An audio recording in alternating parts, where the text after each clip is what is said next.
But we weren't sure if we were going to be able to make it. So what I was going to let you folks know is you are actually the first audience to get the initial public briefing after this event anywhere.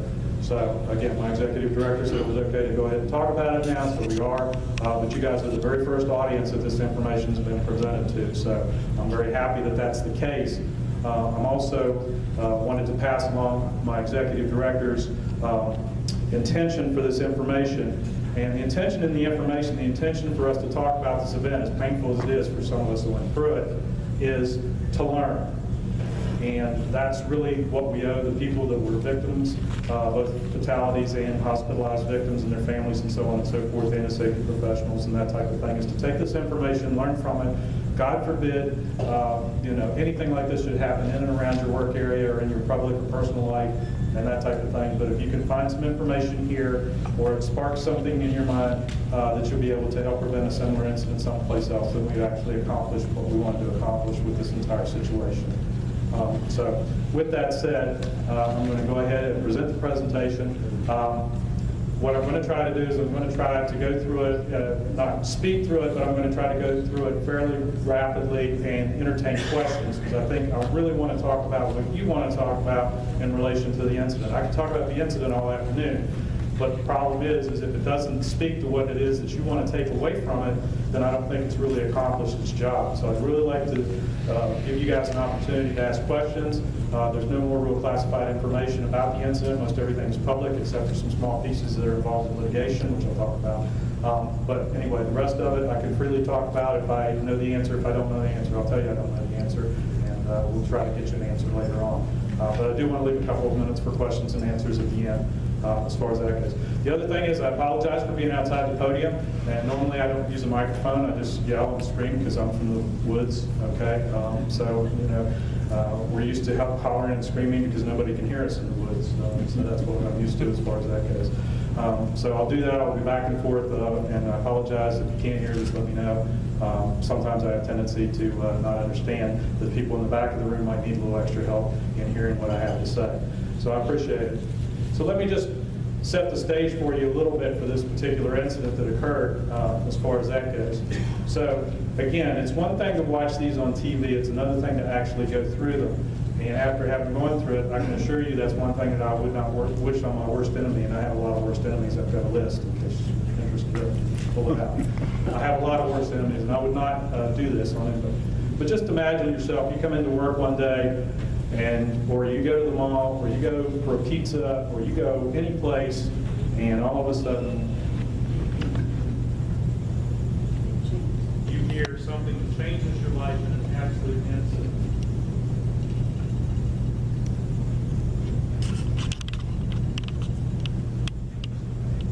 So you're minding your own business, and then you hear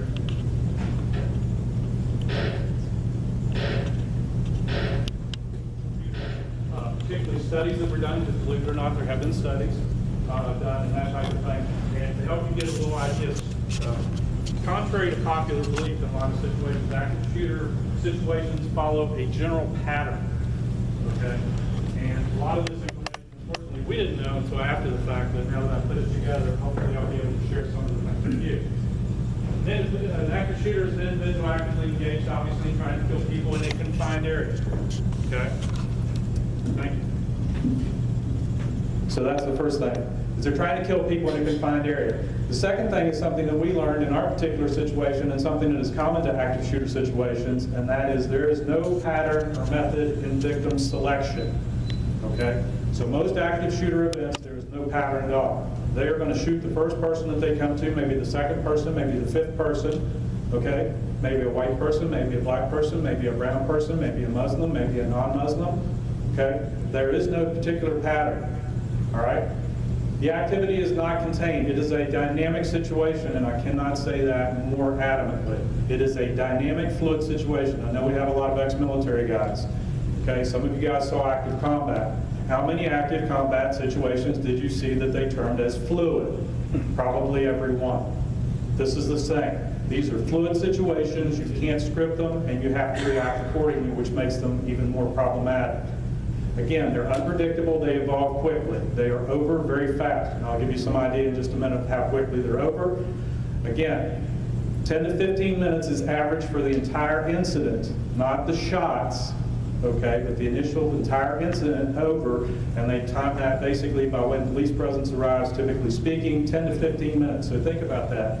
What is the average response time with law enforcement or backup or those types of things? And 10 to 15 minutes, especially in rural areas of our country, okay, is a pretty active scenario that you might not get help in that period of time. Okay, so you have to face that on your own. All right.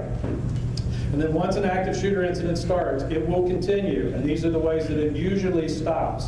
If the shooter runs out of ammunition, which is the case in our particular scenario. If they run out of victims or people to shoot, it will stop, generally speaking. If the shooter is killed by law enforcement, or in most cases, they're suicidal and they will take their own life. Those are the 4 scenarios for ending an active shooter incident. And that's typically the way that it works out. Now, contrary to what the media would have you believe, this is not a new phenomenon. With the news cycle being 24/7 and those types of things, most everybody has started to say, oh, okay, this is something that's just surfaced in the last few years. This is just something that surfaced as a result of terrorism, that type of thing. So I dug up an older case just to clearly show you that this is not a common modern problem. This particular person, Howard Unruh, died just a couple years ago. His active shooter incident was in 1949 here in the United States in New Jersey. All right? Now, I wasn't around in 1949, but I guarantee you CNN, C-SPAN, okay, Fox, all the other people were not around during that time, and it didn't get the kind of coverage that it would get if it happened today. So he was one of the most famous mass murderers, killing 13 people in 1949 with a gun. A lot of them children, in a 20-minute episode in Camden, New Jersey. Now that's about as far away from an incident as what anybody, if I ask any of you to put a place and a time, when you think an incident occurred, Camden, New Jersey in 1949 would probably not be high on the list, I would summarize, okay? So he died after a 60-year confinement. So. All right? Now, I ask you, does that look like the face of a killer to you? Or does that look like a grandfather, which he was, and a great-grandfather? Okay? Does not hardly look like the face of a killer. So killers don't have faces, all right? He walked down 32nd Street, killed 13 people. These are the ages of the victims that he killed, all right? So you can see, as I talked about just a minute ago, there is no pattern there, okay? He killed a young 2-year-old boy as part of his victims, okay? Some of the people he knew from the neighborhood, and some of them he didn't. One of them was passing by in a car, a motorist. Okay? So when he did his shooting spree, he did not pick his victims. So again, as I said, you can't typically pick your victims when you're an active shooter. That's not the way they do things as far as that goes. Okay? So they will shoot the first person that they come to. So it's not a new problem. Hence, we should all take it under advisement to plan, which I'll talk about in the end. Active shooters typically fall into 3 major categories. These are the categories, and you can probably think of cases in the past that fall into each of these categories. Disgruntled employees, okay, so how many times have we read about the active shooter that comes back after being fired, terminated, demoted, that type of thing? Domestic disturbances. There was actually an incident in Florida several years ago when I worked for Florida's Turnpike where a domestic incident became an active shooter incident when the husband, soon-to-be ex-husband, pulled up to the toll booth, and the wife was a toll taker, and he leveled a shotgun at her, and that was the end of her. Okay, so that was a domestic disturbance that turned into a shooting incident, active shooter. It was limited just to the wife, one exception. However, most people are delusional persons that are active shooters, which is what was the case in our particular situation. Specifically, with delusional persons, they act against perceived wrongs, whether they are real or imagined. Obviously, that's why they're delusional. They might think they're being slighted. They might think they're being wrong. They might think that you're being wrong. They might think the world is being wrong. They might think that some aspect of their life is being wrong or being disrespected in some ways. And this is the biggest problem with delusional persons. Usually where they carry out their attacks, they have no direct connection to the organization, which is what happened in our case. This person had no direct connection to our airport whatsoever. Zero. Next. This is a typical perpetrator profile. Now, this is directly from the FBI. So again, to give you some background information of what they consider to be a profile of a potential active shooter. Can you go back? Thank you. A problem employee or person. So again, we've heard several of those types of incidents. A history of violent or unusual behavior. All right? Again, when these shooters come up and they talk about these shooters, particularly on television, I watch it just like you do, they usually have a history of violent or unusual behavior. Mr. Elmer that I just showed you about, his unusual behavior was he liked to keep a diary. He was in World War II and he killed Nazis. And every time that he killed a Nazi, he would take detailed descriptions in a diary and write it down of exactly how he killed them, exactly what the body looked like, and that type of thing in various detail. And he killed several. It wasn't like he killed a couple, he killed several. Now, that would seem like an unusual behavior to me and a tip-off that might be a problem one of these days. The person often intimidates others, okay, or it could be the opposite. Possible substance abuse involved in a lot of cases. Typically, one of the keys to people that are active shooters are they have obsessions.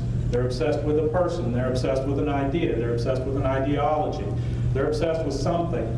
In the particular case that I just gave you, that guy was obsessed with killing people and taking notes about the conditions of the bodies and how to kill them. Interested in past acts of violence, same thing.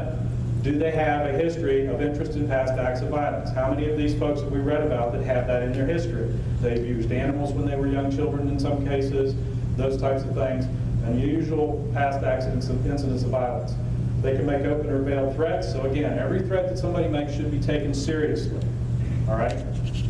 This person actually made some inferences, which I'll talk about later, not necessarily threats, but some inferences that should have been taken more seriously. Person is usually a loner or an individual, paranoid often.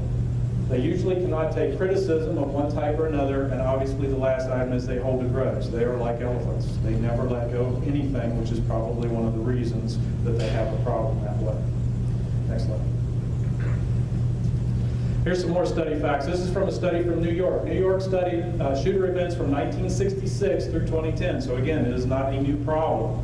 This is directly from their study. Active shooters are usually male. Only about 4% of active shooters are female at all. Okay? And these are almost 300 cases now.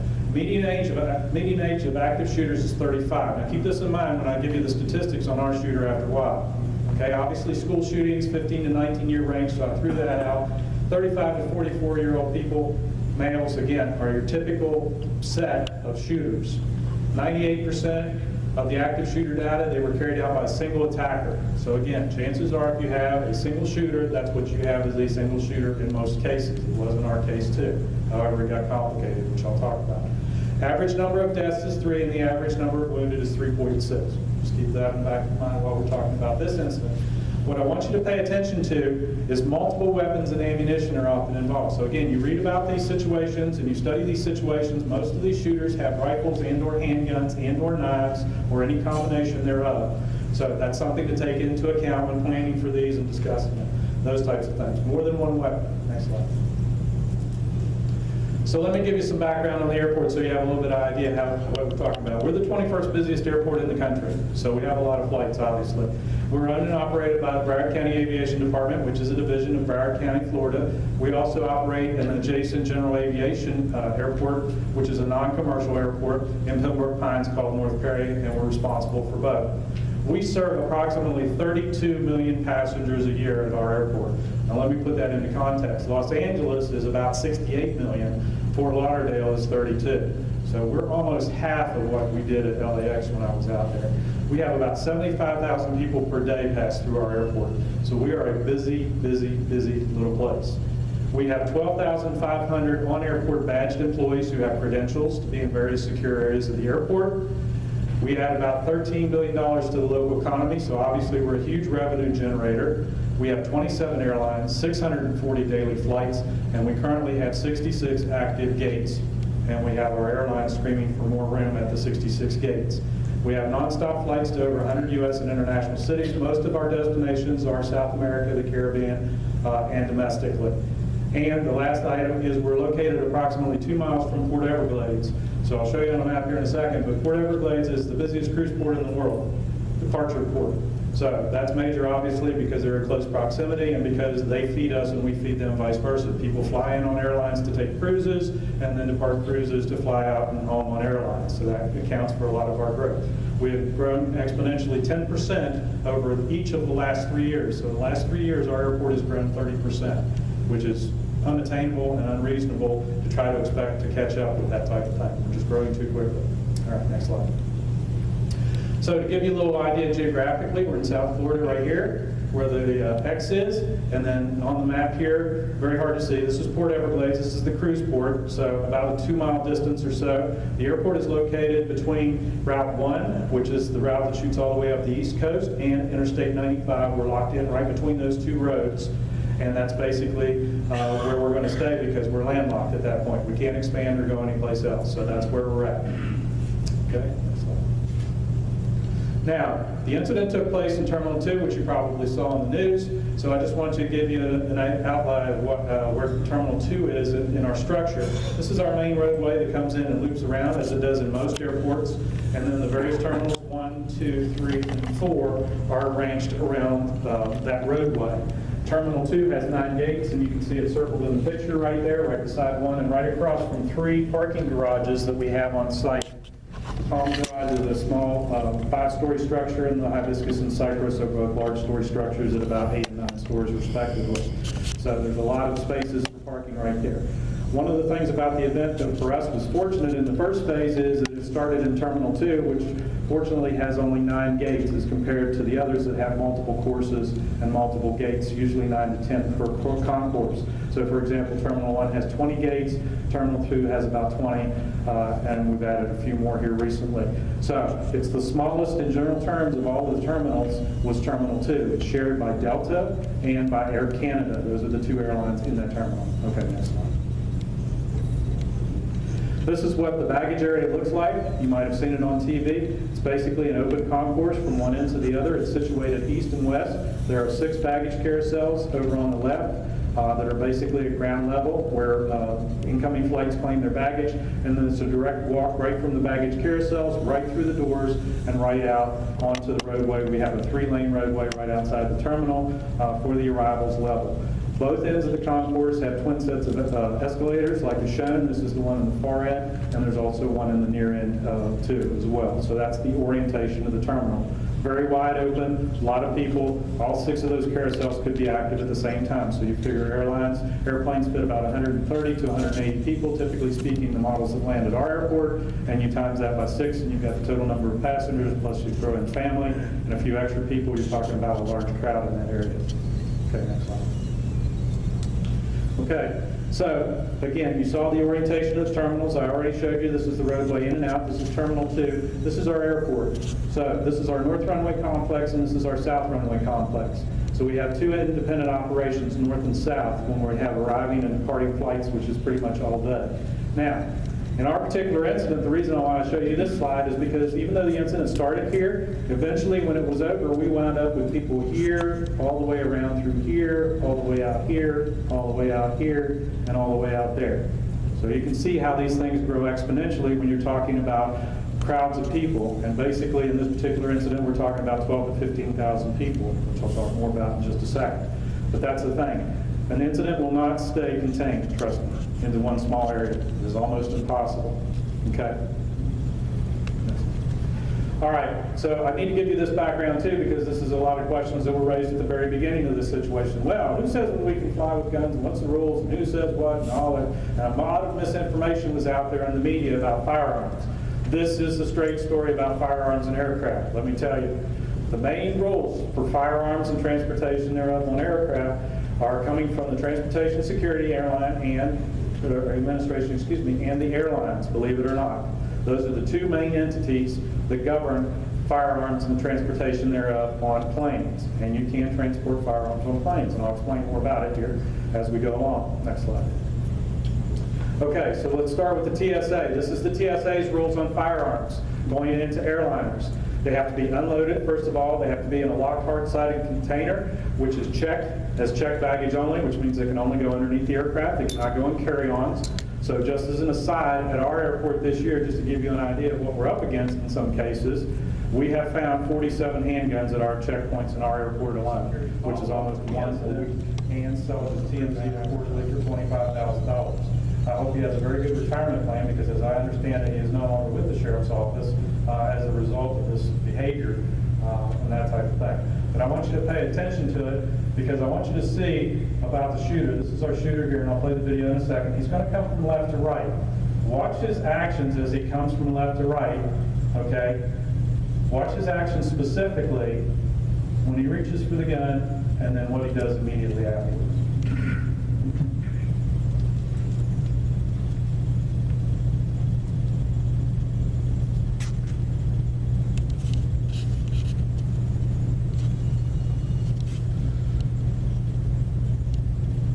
He's going to come in from your left side here. So watch him as he comes in from the left side. There he is right there. There he is reaching for the gun.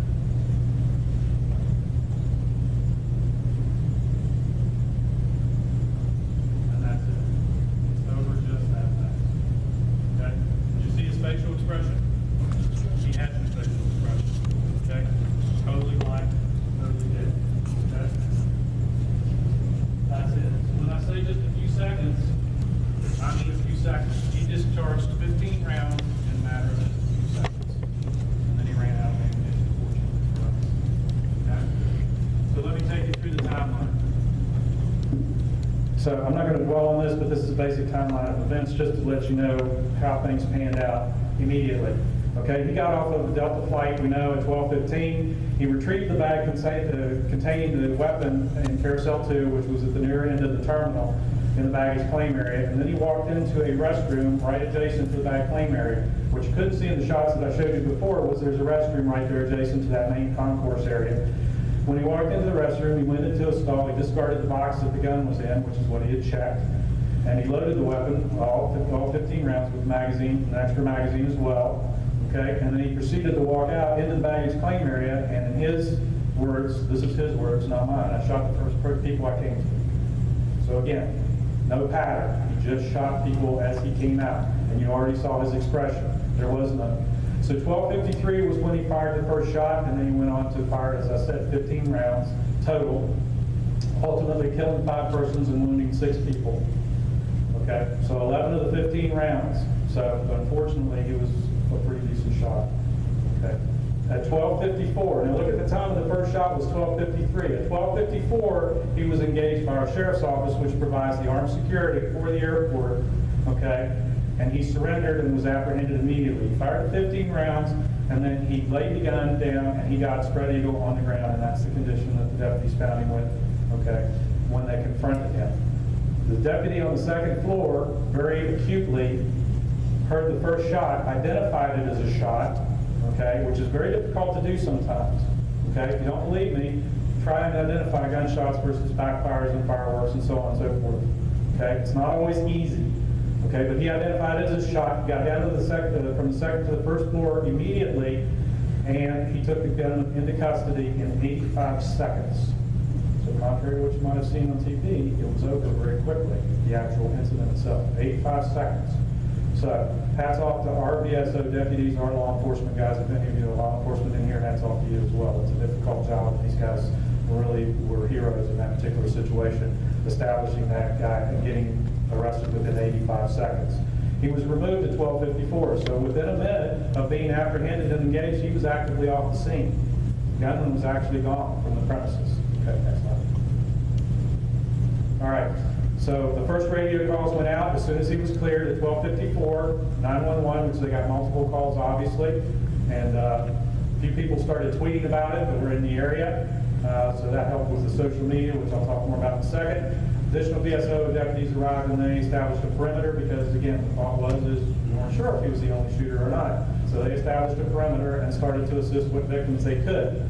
Now, unfortunately, whenever those events occur, where are people going to go? You saw in the clip that I showed you, where do people go? They go to the first available place that they believe is cover or concealment for them. Okay? In this particular situation, several of them violated the security area, the secure area of the airport, compromising it, so therefore we had an immediate security issue because we had people in the secure area that were not identified and able to be there. So we stopped all aircraft movement at Terminal 2 on the north side of the airport at 12:55, which again, shots fired 2 minutes earlier, that was pretty good response from our standpoint and being able to stop the traffic. Okay? So 12:55, people began exiting the terminal on their own. Again, they're going to find the closest closest exit they can, no matter what, as far as that goes. Now, we have an on-field fire department, as airports are required to do, and we have paramedics. It's fully staffed, plus we have mutual aid. So our paramedics and our fire folks got there at 12:59. Again, that's just 5 minutes after the first shot is fired, 5 to 6 minutes. So again, very good response times, contrary to what you might have heard on TV. So again, more heroes that we had. By 1:05 in the afternoon, the first victims were already being taken to the hospital. All right? So here we go again. Within just a matter of about 10 or 15 minutes, we've got the shooter in custody, we've got him out of the terminal, and we've got the first victims on their way to the hospital. The situation's contained, right? Wrong. Okay. This is what happens. Keep going. Next slide. Okay, 113, our Emergency Operations Center was activated, and then airport services were temporarily suspended, all incoming airport services at 1:47, so again, that's about 45 minutes. Now, here's where the trouble started, okay? And I say trouble started because you're going to find out that one of your problems is communication and so on and so forth. Somebody thought that they heard something at 2:22, which was well after the 12:54 that I told you about, okay? Almost an hour and a half later, somebody reported shots. Now, who reported shots and how and so on is debatable, okay? I've listened to the tapes. There was a law enforcement call where he got his information from and had to rely on other things. So don't rely on those two methods and always have a backup. We did not have a singular command because of the way the events have unfolded. We had our Emergency Operations Center, the fire department had a separate command center, and the sheriff's department had one as well. And they did not talk directly to each other as much as they should have because we couldn't get a coordinated effort. After the additional reports of shots fired and the airport was locked down, just to give you an example, I and some of my other folks went over to the airport to try to help out from the administration building, and the police would not let me in, okay, to my own airport. All right? That was a problem. We've since taken steps to try to solve that problem. That is a problem. They didn't even let people with valid identification into the area after it started. Dealing with the media, this is huge. There's going to be information out there, misinformation, and a lot of it. Okay, so you need to get out ahead of it, particularly social media. It's hard to beat Twitter and Snapchat and all those folks to the punch. Just to give you an example, Ari Fleischer, remember Ari Fleischer, press secretary, he started tweeting about it almost immediately because he left the airport and it was occurring as he was leaving the airport. And rather than help us out any other way, he decided he was going to put it out on Twitter, which may have been a good idea to let people know, but it was certainly a bad idea because it let everybody else in the news media know as well. So that wasn't to our advantage as far as that goes. Again, securing and evacuating a 1,300-acre site with 12 to 15,000 persons and 35,000 personal items total, including 23,000 pieces of luggage, which I mentioned just a minute ago, and getting all those back to people, that's tough. Okay.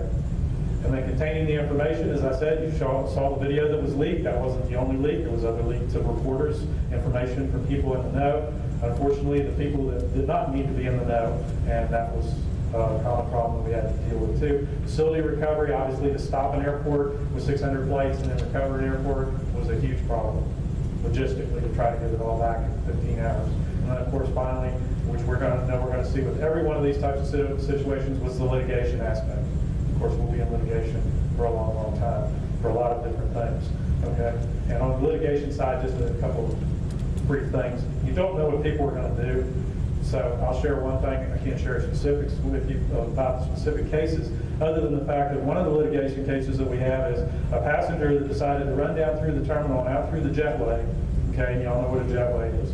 Okay, there was no plane at the end of the jetway, and it was 13 feet off the ground. So they decided, okay, even though there was a door right beside them and a set of stairs to the ground, to jump off the end of the jetway. Okay, that's one of the litigation cases we're dealing with right now. Another one, police canine unit pulled up in front of the terminal. The policeman parked in the middle of the road, as was another problem we had in traffic control. Parked the cruiser in the middle of the road with the dog in the back. Okay, and the dog happened to be a pursuit and fugitive dog. Okay, keep that in mind. The officer goes into the terminal to help with the situation, leaves the dog in the car, okay? And if any of you know about how canine units are, they obviously are fixed so the dog cannot get out from inside the car, and there's a cage in the vehicle, whatever vehicle they're in. There's also a note on the outside of the door that says, "Caution, canine working dog," on every single vehicle that there's a canine dog in. This particular passenger, in their panic, ran out the front door of the terminal, saw the police car, thought it was a good place probably to take refuge, opened up the back door of the police car, and was attacked by the dog. That's another litigation case. So you cannot tell what people will do when they panic. Okay, just a couple of times. Okay, next slide. Okay, so what's the safety professional's role? Well, we learned a lot of things. This final after action report that I'm talking about was 82 pages long, contained 132 recommendations. Now, the recommendations were for improvement. Obviously, some of the things we knew, some of the things we didn't. All of them are not big recommendations, but again, when we go back and we bayonet wounded in these situations, this is what we come up with. So that's what we are working on currently, is some things that we're looking to change.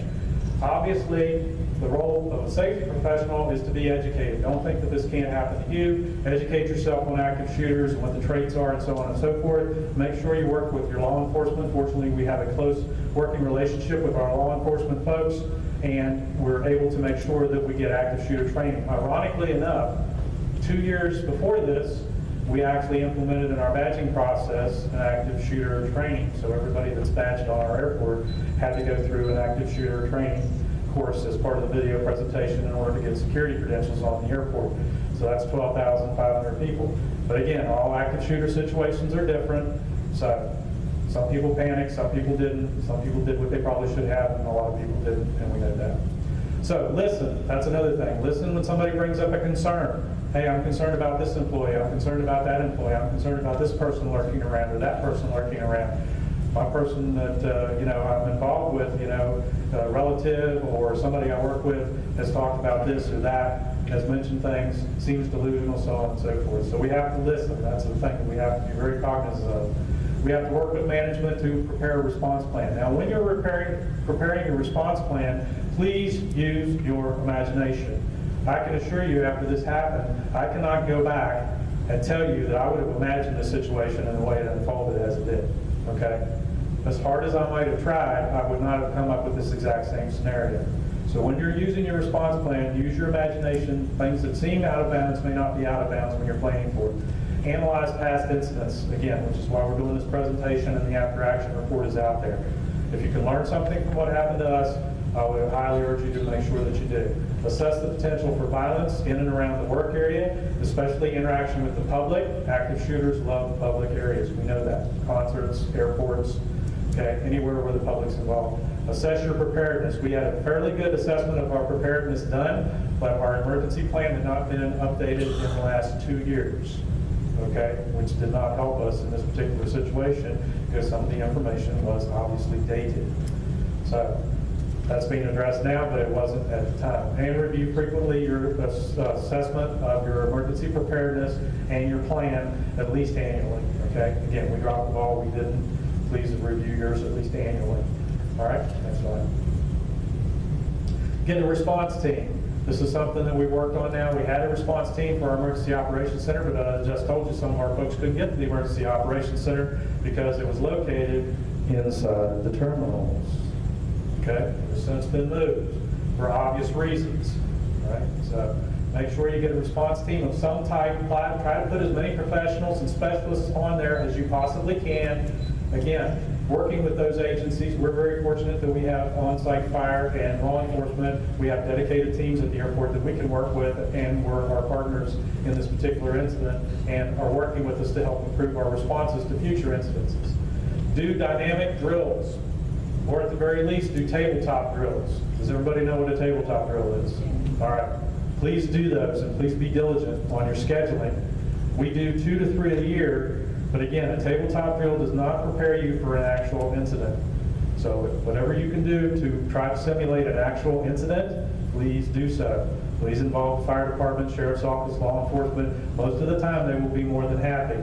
Since this event, sadly to say, but fortunate for us, other departments within the sheriff's office that are not part of the airport family have come out to train on aircraft for aircraft-related incidences like this active shooter situation that we had.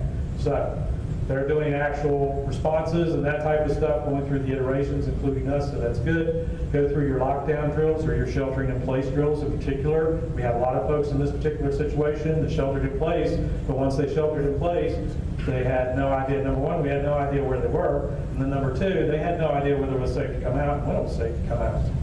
Okay? So Things to consider when you're looking at these situations: your lockdown, your evacuation procedures, and your police response reactions. Okay, and I'll talk more about police response in just a second. Preparation. This is another thing that we have changed. We have now gone to crisis response or GO kits with all of our EOC members, our Emergency Operations Center folks. These GO kits are designed so that we can react more quickly and more proactively, because in some cases we're in transit around the airport, in some places we're in different areas where we may not be able to get to the EOC and those types of things. So we put some basic information and some basic items into a GO kit or a crisis kit. So we recommend those. It can be a large size. Several of our folks have backpack size GO kits, and several of our people have smaller, like over-the-shoulder type, computer bag type configuration GO kits that have information in them, and that's what they use. Check those items frequently. Make sure the information is updated, okay? Especially if you have things like first aid supplies and those types of things, to make sure that they are not expired. But all of our folks now, we have about 20 people that are members of our EOC team carrying these GO kits or are in the process of putting these together. Again, these are suggested contents for the GO kits. These are some of the items that we have looked at: aerial photographs of our facility, maps that show basically where the facility buildings are located, and also where certain key pieces of equipment are located. Blueprints of all our facilities. We have a location for those. And again, those are being stored away from the terminals now for obvious reasons. Employee rosters: who's there, who's not. Can people account for themselves? 27 airlines, that was one of the difficulties we had, is getting the airlines to tell us if everybody that's in their family was accounted for. We didn't know if we had any of our family in those victims or not for hours, because we could not get that information because they didn't have an accurate count. Keys to everything. Okay? Another thing we ran into when they were sweeping the terminals, there were doors that we did not have keys to. Okay? Which again is being remedied now, but at the time, we didn't have keys to certain doors, those couldn't be swept. So that wasn't a good thing. Staff photos or photos of the workers is another good thing. Some of the airlines are working on that as well. Designated command post. Again, I told you there were 3 separate command posts in our particular situation. We have now got that so that there will be only one consolidated command post, and we have one main area that they will operate in. If that area is not available, there are 2 alternates, and everybody knows where they are. Fire alarm, again, one of the things that actually was a good thing in Terminal 2 was somebody pulled the fire alarm right after this happened. So it was a good thing they got people out. It was a bad thing that it helped contribute to some of the chaos.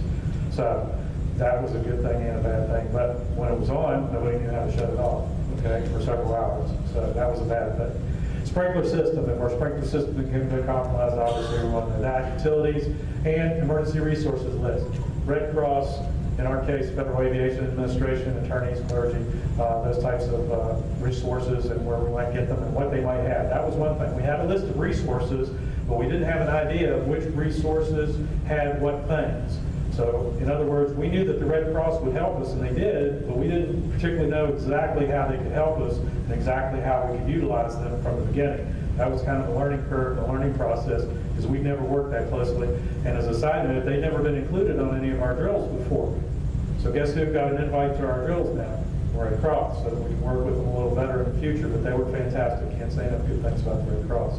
Again, cable and TV satellite shutoffs. Again, the last thing you want to do is give these people notoriety, especially if it's a barricade situation, and take cable and TV and broadcast that all over. And again, first aid or emergency supplies, some people opt to carry that stuff too as well. Okay? So prevention, how do we prevent it? Again, these are things that you've heard before, but take them to heart. Make your facility as inaccessible as possible. Unfortunately, this was in a public area, and we really can't restrict that. That was a situation that was looked at when we went back to look at the final incident and the outcome and what happened, and there were questions about pushing the perimeter outside the terminals. And the problem with pushing the perimeter out is you're just creating a bottleneck someplace else. So if you push the perimeter for the public out to the roadways, for example, then you're going to have traffic problems, you're going to have access problems, and so on and so forth. So that's why we don't do that yet. We're still looking at possibilities of limiting that, but we don't do that currently. Securing doors and windows, obviously, again, I told you that was one of the problems is our secure area got breached. We would probably not have been able, or we probably would have been able to operate the rest of the airport had we been able to control and the additional shots fired reports did not come in to operate the other 3 terminals if we could have kept those areas secure. So that was something that we're working on as well. Controlled access, I can't say enough about cameras. We have over 500 security cameras and they're getting more all the time. And we still don't have this nice of a handle on being able to look at all areas of our airport as we'd like to have. So again, security and security cameras, can't say enough about them. The footage gives you a lot of things to go back on. Of course, they were able to do some identification with the shooter with that too, as well as FBI. Being proactive with facility operations, okay, and that type of thing. So teaching people to leave doors locked and closed, and that type of thing. Watch for things that are unusual. One of the things that we started is a general familiarity course for everybody that works at the airport on what I just showed you, the traits of an active shooter. There was also some body language portions of that training that was done too by some terrorist experts and those types of things, what to watch out for in people's body language that could be threatening. And it's been very well received. We've had 6 classes so far, and there'll be another 6 later this year. And then again, be a hard target. Whatever you can do to protect your facility, protect the workers in particular, is a good thing. So particularly in an area where you have the public interfacing with the workers, like lobbies and those types of things, if those can be isolated, for example, in our administration building, that's the case. If you come in off the street to our administration building, there are 2 receptionists there, and that's it. There are locked doors behind those receptionists. So anybody from off the street cannot come into that building and get past those receptionists, okay, without going through those locked doors. So they would have to have some means to get inside to actually get to the rest of the employees that work for airport administration, myself included. Okay, the only good active shooter scenario is the one that never happens. So we may never know the amount of active shooter incidences that have been prevented, but hopefully we will prevent at least one in the future by doing these presentations. Next slide. Okay, response, again, so active shooters want to cause as much carnage. That's their thing. I already told you this shot's were aimed at the head and the head only. Okay. Profile, again, misguided teenagers all the way up to terrorists. They want to block exits in a lot of cases. So if you run across an exit, that's one thing we train our folks to do. Hey, if you run across an exit and it's chained, check and see who chained it. Okay?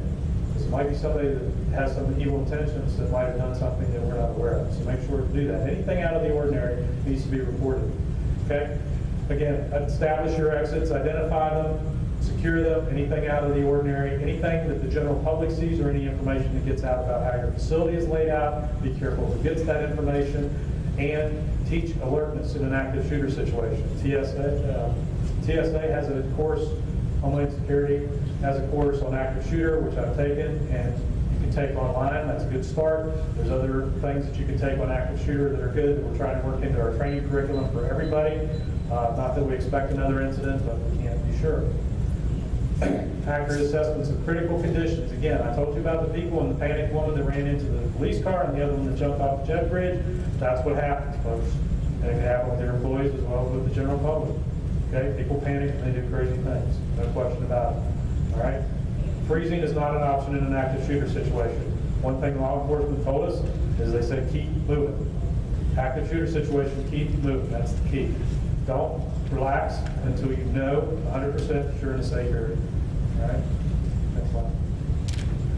Okay, now, one of the things we ran across was the police response and people's inability to understand why the police respond the way they do.